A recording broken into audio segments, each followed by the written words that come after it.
Okay, good morning sa inyong lahat. Good day mga airsoft. Good day po sa inyong lahat mga kabigman. Okay, ngayon, ito, magba-vlog tayo ngayon. Ito yung tinatawag natin mga airsoft na no face reveal vlog, no?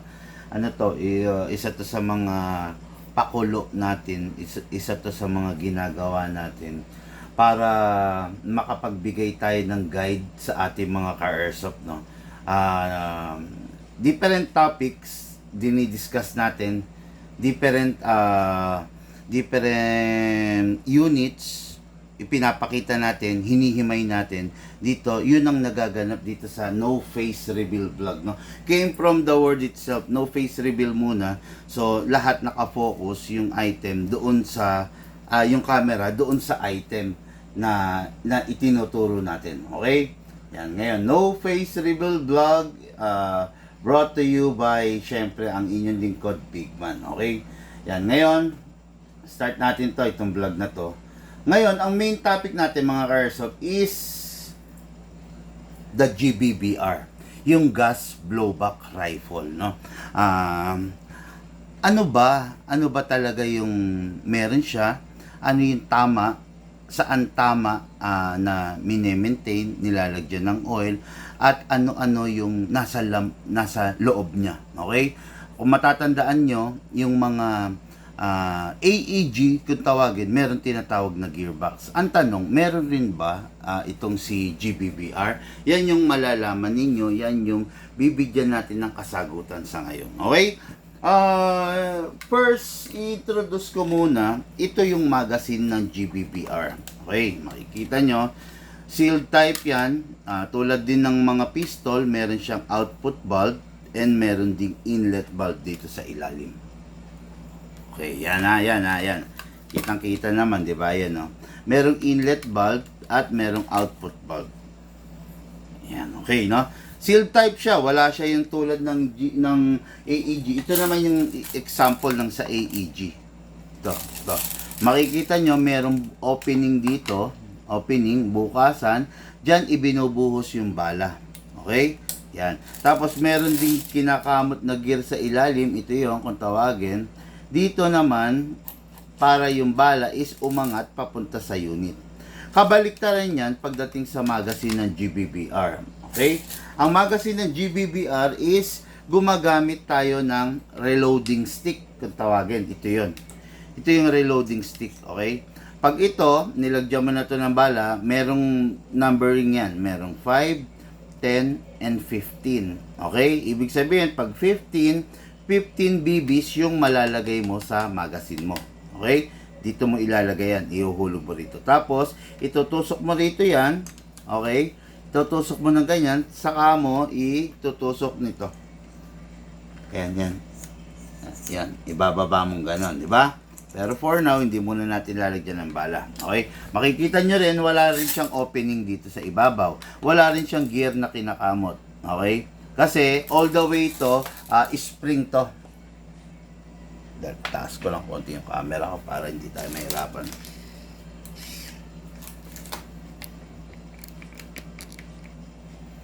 Ayan. Okay, no? Ayan. Okay? Ito, meron tong spring na tumutulak na agad ng bala. Ito kasi wala tong spring. Walang spring to. Okay? Yan.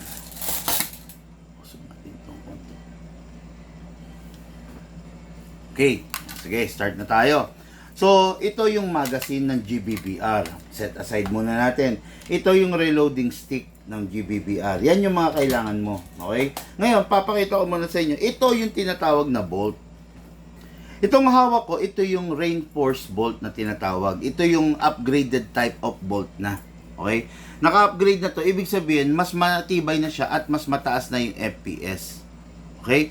Normally, ang isang FPS ng isang GBBR is 380 to 400 FPS.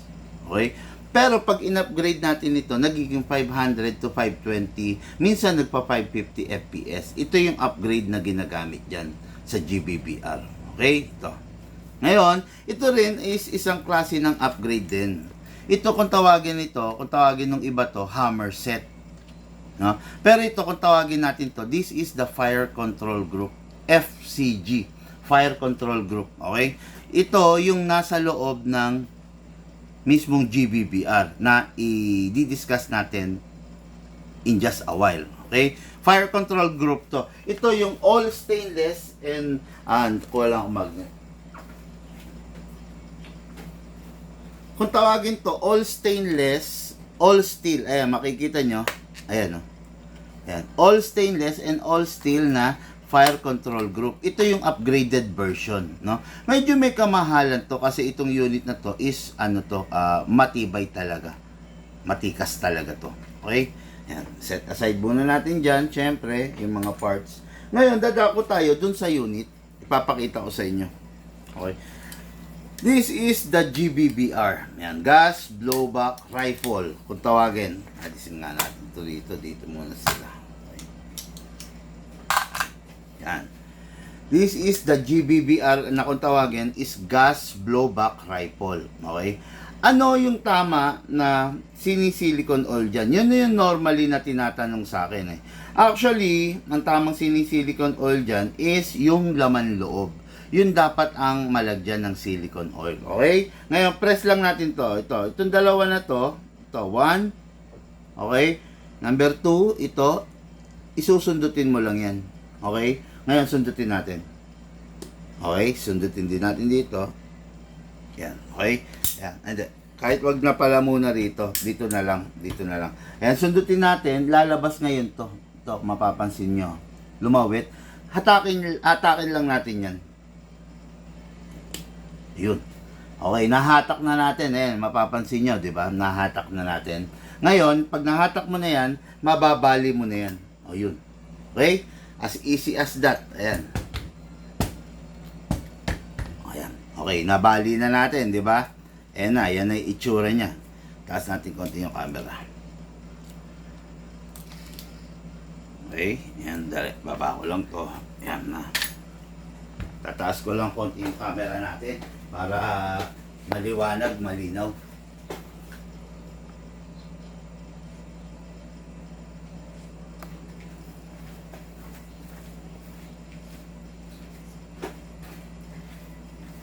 Okay, ayan na. Nabali na natin, di ba? Ito, mga ka-airsoft, yung tinatawag, yung sinabi ko kanina. Ito yung Fire Control Group. Hammer assembly yan. Ayan yan. Yan yun. Okay? Yan. Kung mapapansin nyo, dahil nga stock pa lang to, yung fire control group na nakalagay dito is all alloy. Yan ha. Yung fire control group na nakalagay dyan, all alloy lang. Hindi pa siya yung matibay na version. Hindi pa siya yung upgraded na version tulad nito. Ito kasi, all steel to. CNC steel. Ayan, mapapansin nyo, ayan o. Dumidikit talaga yung magnet sa kanya. Kasi bakal to.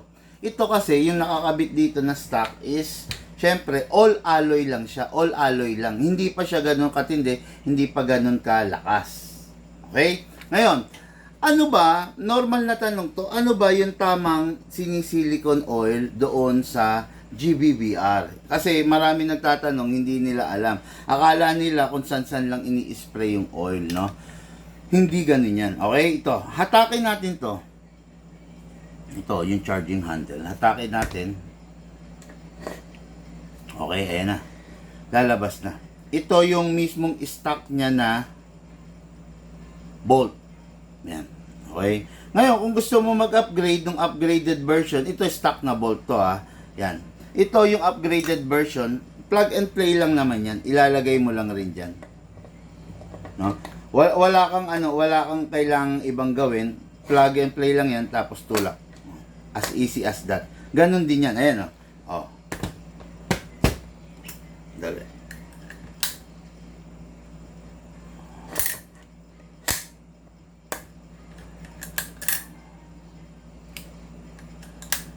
Ayan. Okay. Ayan o. Oh. Ayan na. Diba? Upgraded na yan. Ang FPS ngayon yan is 400 to, is 500 to 520, minsan nagpa 550.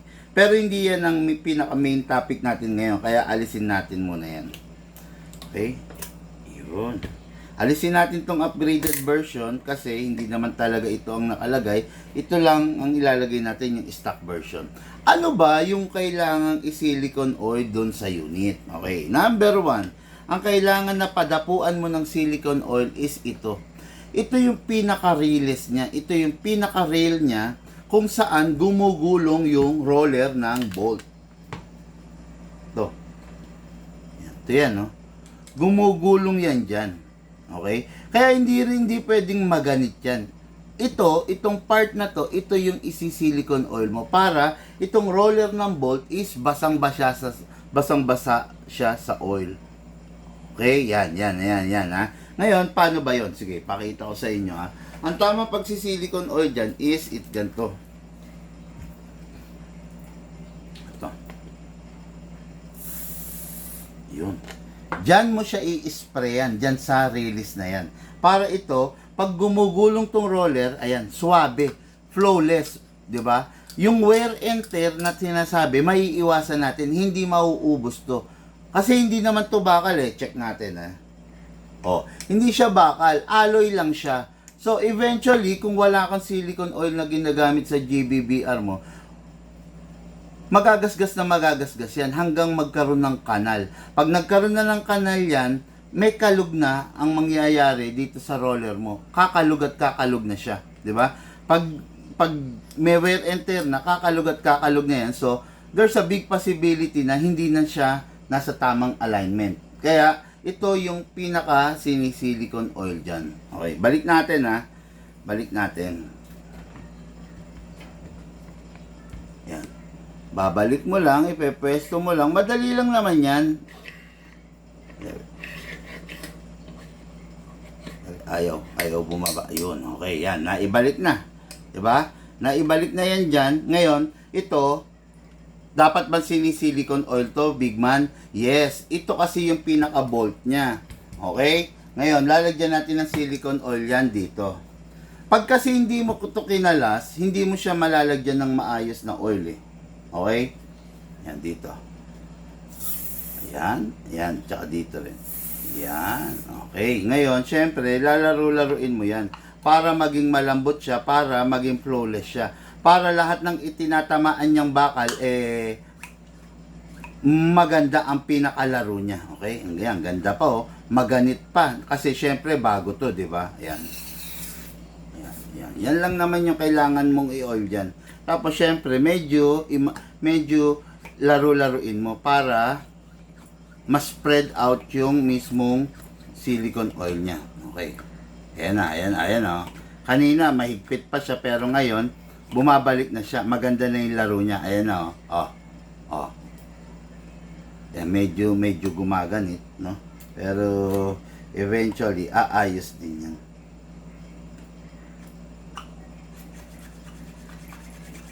Kailangan kasi maalis yung yung bumabara. Anyway, okay, no? Ayan na, nalagyan nyo na ng silicone oil yan. Okay? Tapos, syempre, punasan nyo ng konti. Napapansin nyo tong ipin na to?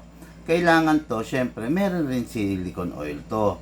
No? Ito ang disadvantage ng GBBR. Kailangan talaga maging maingat ka sa kanya. Okay? Yan. Ngayon, ibabalik natin to, ha? Okay, dahan-dahan lang, syempre, kailangan nasa maayos kang lugar. Atakin mo muna yan. Okay. Dali. Ito yung bolt niya, papasok mo lang. Ayan. Tapos, itutulak mo lang to.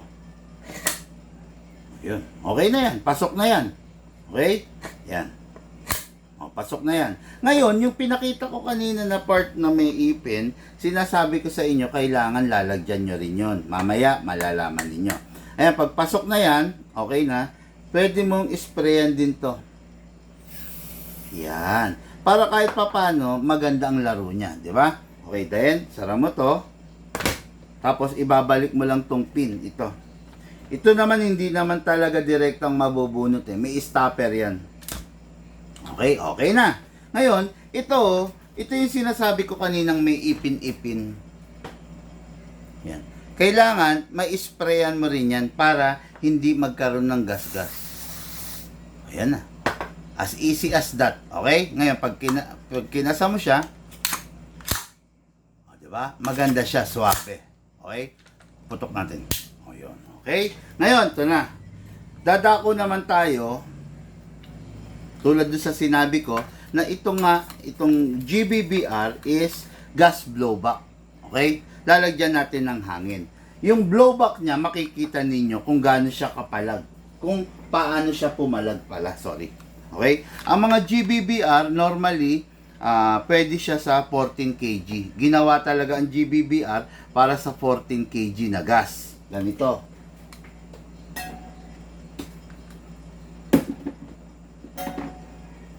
Okay. Wala akong 14 kg. Kuha tayo.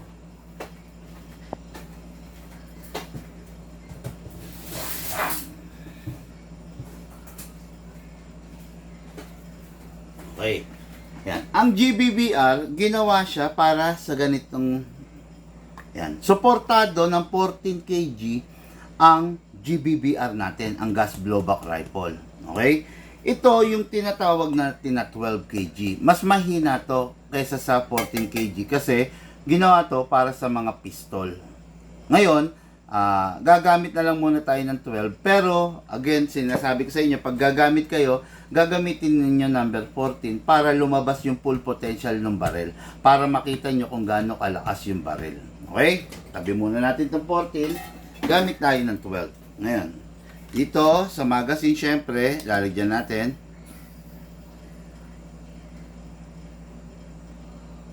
Okay. Normally, pag mga pistol, nakikita nyo naman, nilalagyan ko ng ilang seconds lang. 2 seconds, pinakamatagal na yung 3 seconds. Pero bakit ito, medyo matagal kung nilagyan? Kasi, gas blowback to. Tandaan nyo, ang gas blowback, umaasa siya ng lakas niya dun sa gas na ibibigay mo. Ngayon, kung titipirin mo siya sa gas, ang tendency, hindi niya maibibigay yung full potential ng unit. Di ba? Kaya kailangan, pag gas blowback, talagang susuplayan mo siya ng gas. Okay? Kaya ngayon, pakita ko sa inyo, papasok natin yan dito. Ito nga pala, meron tayong tinatawag dito na normal mode at saka merong dry fire mode ito. Ayan. Pag normal mode, ayan. Okay? Pag wala ng bala, mag-open bolt. Pero pag naka-dry fire mode, ito, iba-bypass niya to. Ibababa mo to, then isa-swipe mo to rito. Para makakapag-dry fire ka. Gawin natin. Ayan, ayan. Ayan, kita nyo, ito, hindi na to umangat. Itong part na to, ayan ha. Pero pag naka-normal mode, tignan nyo. Nakaangat siya, di ba? Ayan siya. Ngayon, ida-dry fire mode natin. Ayan, ayan. Okay? Naka-dry fire mode para hindi siya nakaangat, hindi siya mag-open bolt. Okay? Ngayon, pasok natin syempre yung magazine sa unit. Okay. Pag naipasok na natin sa unit, make sure you heard the clicking sound. Then, syempre, kakasa natin. Ito. Okay, yan. Nakakasa na yan. Ready to fire na yan. Ayan, merong, ganun pa rin. Meron pa rin safe. Merong single fire. Ayan, merong rapid fire. Yun, okay, no? So, dun muna tayo sa single fire, di ba? Okay, hindi ko siya gano'ng hahawakan para makita ninyo kung gaano kalakas yung palag niya. Okay? Firing. O, yun, nakita nyo, di ba? With matching usok-usok pa yan. Top view, para makita nyo, ha? Okay, firing. Lakas niya. Lakas niya pumapalag, no? Ngayon, i-switch natin into rapid fire. Ito, lalagay natin to sa rapid fire. Okay, makikita nyo. Hindi ko lang alam kung nakikita ng mahusay sa camera yung palag niya. Pero ayan, no? Malakas talaga yung blowback niya. Talagang parang may humahampas. Feel na feel mo talaga, no? Feel na feel mo yung every fire niya. Kasi nga, this is a gas blowback rifle. Ayan, mapapansin nyo to. Ito, tignan nyo to, ha? Tignan nyo tong bolt. Single natin para makita nyo. Ayan. Ayan, tignan nyo, ha? Tignan nyo. Humahampas talaga yan. Ayan. Yun, no? Sa camera, akala nyo kaunti lang yung ginagawa ng bolt, no? Pero ang sa totoo niyan, ganito ka laki yung buka na ginagawa niyan. Sa camera kasi medyo madaya eh, parang kaunti lang yung usad niya eh. Pero ganito talaga yan. Yan. Mabilis lang, no? Mabilis lang talaga. Mabilis lang, kaya hindi nyo nakikitang bumubuka siya ng buong ganyan. Dahil mabilis lang yan eh. Ang nakikita nyo is yung buka niya na ganyan lang. Yan, yan. Akala nyo ganyan lang. Pero hindi, ang totoo niyan, bumubuka ng ganyan yan. Okay? Kaya lang hindi nyo nakikita kasi mabilis masyado yung mga pangyayari. Ayan, napakita ko. Ayun, no? Bumubuka talaga yan, no? Madaya lang talaga sa camera, kaya hindi nyo nakikita yung buka niya. Okay? Pag yan, bumuka yan, tuwing puputok yan, ganyan yan, yan. Yan, yan, yan, yan. Pero dahil sa camera, madaya, akala nyo dito lang. Pero hindi. Ang lakas niyan, mga ka-airsoft, no? Bigat lang eh. Talagang yumayanig. Oh, rapid fire. Ayun, wala na tayong hangin. Okay.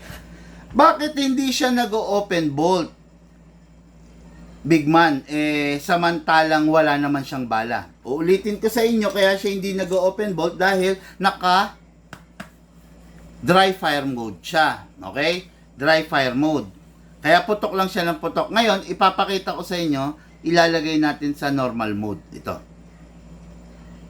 Ayan. Ito, makikita nyo, umangat na to. Ayan, ha. Lagyan lang natin ng konting hangin ulit para maipakita ko sa inyo na nag-open bolt siya. Okay? Ayan, may hangin na ulit yan. Ayan, pasok ulit natin. Ayan, papakita ko sa inyo to. Dahil wala na siyang bala, mag-open bolt siya. O, ayan, ayan. Pinutok ko, wala nang bala, nag-open bolt. Kasi, kaya siya nag-open bolt dahil wala siyang bala.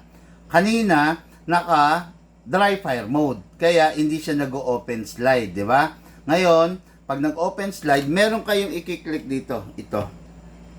I-click nyo yan para bumalik siya. Ayan, o. Fire ulit natin. Ayan. Nag-open bolt na siya kasi hindi na siya naka-normal mode na siya. Hindi na siya naka-dry fire mode. Ito yun, no? Ito. Ito, ayan, o. Tignan nyo, ida-dry fire mode natin.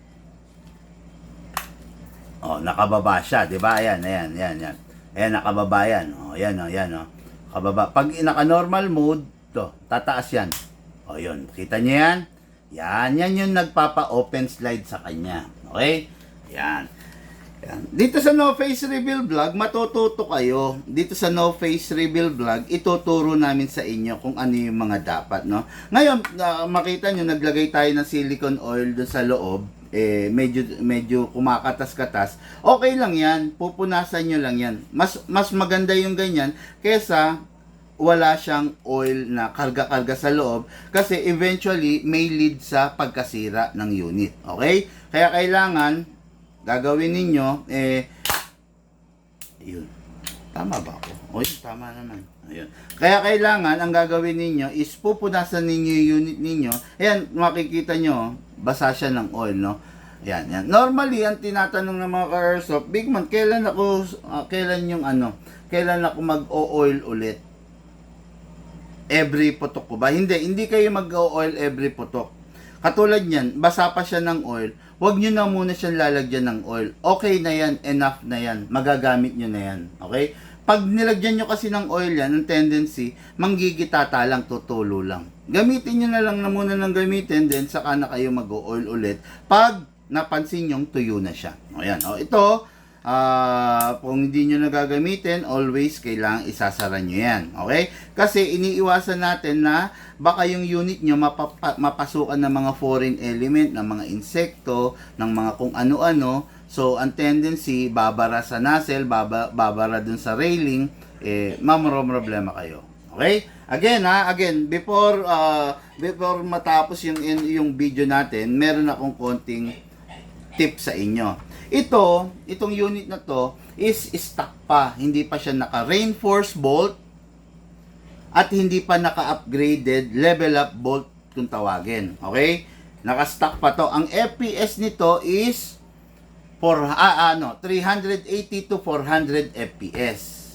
pag pinalitan natin ng upgraded na reinforced bolt na tinatawag na ganito, magiging FPS niya is 500 to 550 FPS. Okay?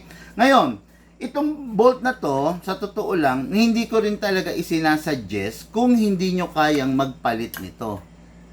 Ito yung Fire Control Group FCG. Ulitin natin, ipakita ko ulit sa inyo. Yan. Para mabuksan nyo, itulak nyo lang to. To. Okay, pag natulak nyo nga, atake nyo rito sa kabila. Ayan na, di ba? Okay, tapos, pwede nyo nang baliin yan. Ayan na. Ito yung FCG, Fire Control Group ito. Ito yan. Lahat tong nandito is all alloy pa lang rin. Hindi katulad nito, CNC to. Okay? Yung unit nyo kasi, pag in-upgrade nyo yung bolt ng 500 FPS, syempre lalakas siya. Ang possible na susunod na masisira is the fire control group. Ito kasi yung humahawak. Ito yung nagbibigay ng signal para pumutok. Ngayon, dahil nga all alloy to, possible na pag nagpalit kayo ng ganito, is madali siyang mapupudpud. Madali siyang wear and tear. Kaya ako, sinasuggest ko, pag nagpalit kayo ng mismong bolt, pinalakas ninyo yung GBBR nyo, kasabay yung papalitan ito. Yan nasa loob yan. Isang buong assembly yan. Ito lahat yan, no? Ang daming piyesa niyan. 1, 2, 3, 4, 5. 5 piraso yan. Okay, no? 5 pirasong iba-ibang piyesa na ilalagay dito. Para kahit malakas yung rifle ninyo, para kahit malakas yung putok upgraded, hindi siya basta-basta mapupudpod dahil ito is CNC steel, while ito is aluminum only. Okay? Yan yung mga dapat ha. Ngayon, yung tamang pag silicone oil, nakita nyo naman, i-replay nyo yung video. Dito sa rail tayo mag-o-oil. Hindi kung saan-saan. Okay? Kaya ako diniscuss to, marami kasing, ayan, sa pagbabalik, sa pagbabalik, ito lang. Okay? Again hindi nyo to kailangan pukpukin dito. Wag nyo pupukpukin dito or susundutin. Para maalis nyo yan, itutulak nyo lang dito sa ito. Tutulak nyo lang to. Ayan, tulak nyo lang. O, yun. Natulak, then, ayan na. Umangat na siya. Ayan, hatakin nyo lang to. O, yun. Ganyan lang yan. Huwag nyong aalisin ng totally yan, ng diretso yan, kasi may tatalsik na spring at tatalsik na bearing dyan. Bandang huli, sasakit ang ulo nyo pag nawala yon. Wala nang stopper yan. Okay? Ngayon, balik natin. Ayun, okay, no? Again, ayan, Yan. Sa pagre-reload ng gas blowback rifle nyo, gagamit kayo ng reloading stick. Okay? Yan yung mga importante pagdating sa ating gas blowback rifle. Okay? Yan. Sana naliwanagan ko kayo. Sana nakapagbigay tayo ng guide sa ating no face reveal vlog, no? Sisikapin natin na sa mga darating na araw magagawa talaga natin ng dire-diretso tong no face reveal vlog natin. Okay? Guys, thank you and have a blessed day sa inyong lahat. Maraming salamat po.